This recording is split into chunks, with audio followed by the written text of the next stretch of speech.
If I drive across a U.S. border, I know I have to stop at a Border Patrol checkpoint. But imagine driving to the grocery store, well, inside America, and being stopped by the Border Patrol. And what crime am I being charged with? Pastor Stephen Anderson was just stopped at a Border Patrol checkpoint 60 miles from the Mexican border. What are you placing me under arrest for? The officers say their police dog alerted them to something in his car. But Anderson says the dog never alerted to anything. He wouldn't let them search his car, so officers break both windows and then tase him from 2 directions. Here's what he looked like later. On YouTube, you can see lots of confrontations like that because lots of Americans are upset about being stopped not on the border, but miles away from the border. Our government did rule that Border Patrol may set up checkpoints within a reasonable distance of the border.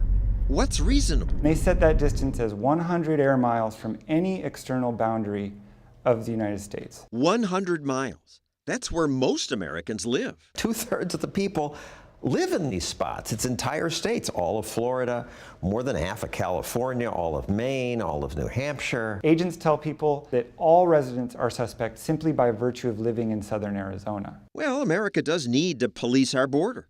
Rick Rainerson understands that. He's an Air Force pilot who served in Iraq and Afghanistan.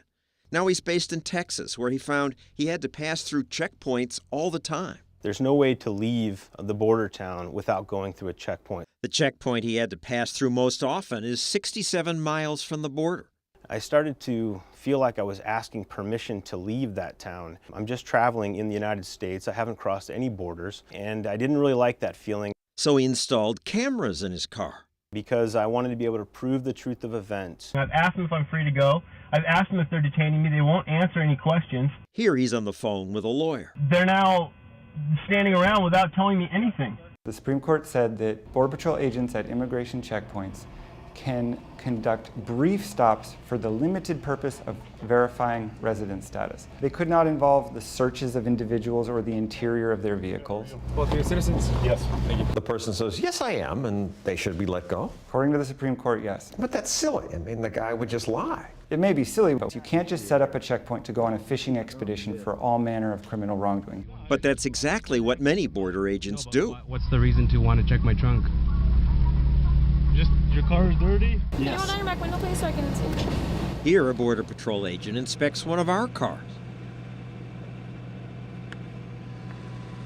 It was a peaceful little town. It was calming.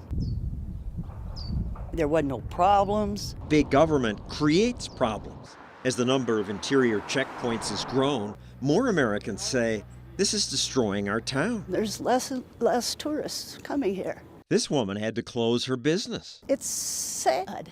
Economically, this town depends on tourists. And we're not on the border. We're in America. People in Aravaca say it's like living in occupied territory. Apache helicopters overhead, surveillance towers, dozens of Border Patrol trucks cruise their streets.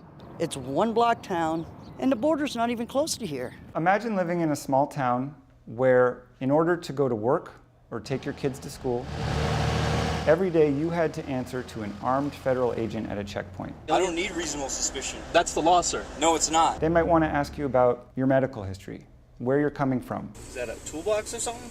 On other days, they might decide that they want to search your car. You can't hardly get out on the road now if somebody doesn't stop you.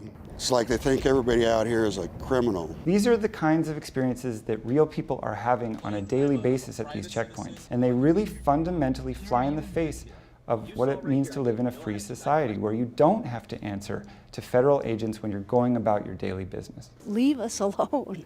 Just Big Brother looking at us, you know.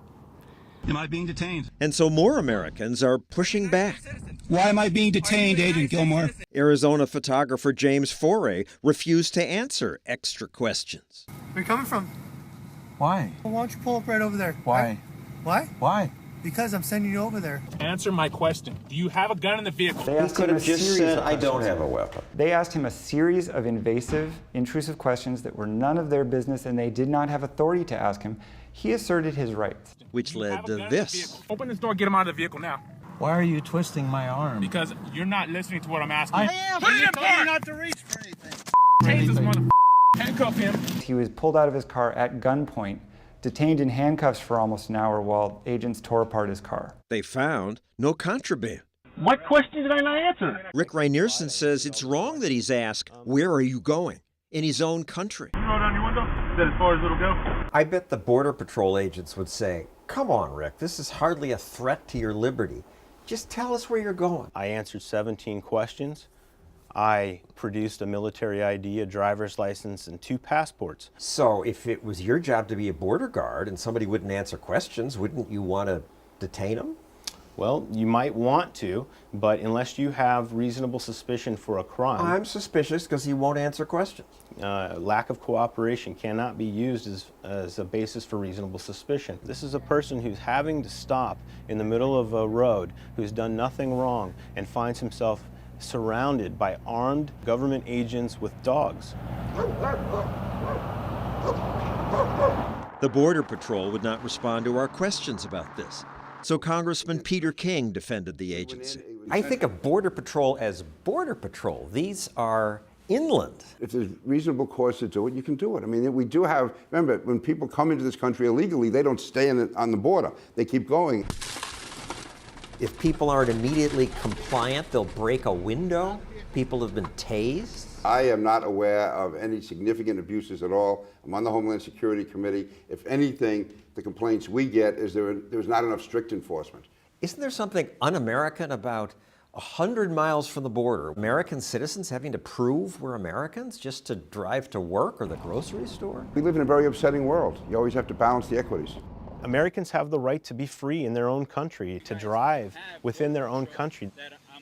Real freedom lies in the thin space that separates an American citizen from an armed member of their government.